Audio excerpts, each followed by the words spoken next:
Governador Banco Central Timor-Leste BCTL entrega plano estratégico para desenvolvimento do setor financeiro e Timor-Leste para década tina rihunrua Ronaldo Resin Lima, to tina rihunrua Tonolulu Resin Lima para Presidente da República.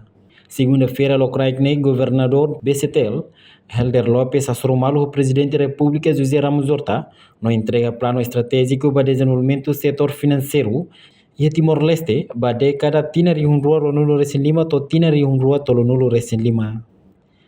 E o plano estratégico BCTL e a componente fundamental primeiro ensama que a indústria financeira disponibiliza recursos financeiros para a economia, segundo maca promove sistema de pagamento nacional, deve orientar o liu para a digitalização, terceiro ensama que ajuda empresários será onde acesso ao serviço financeiro promove inclusão financeira.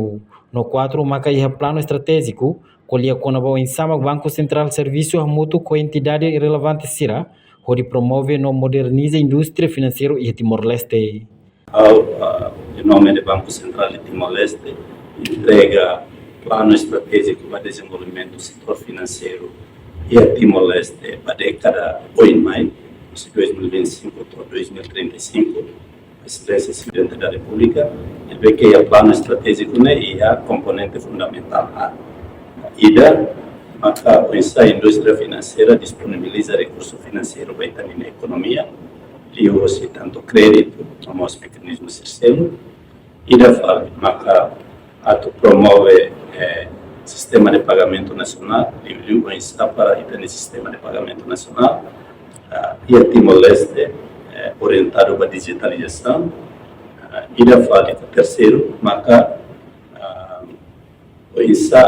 ajuda EMA, empresas de acesso para serviço financeiro, tanto crédito, depósito, onde promove a inclusão financeira, e que e o plano estratégico que está falando sobre o Banco Central Serviço Remoto com entidades relevantes, promove ou moderniza a indústria financeira.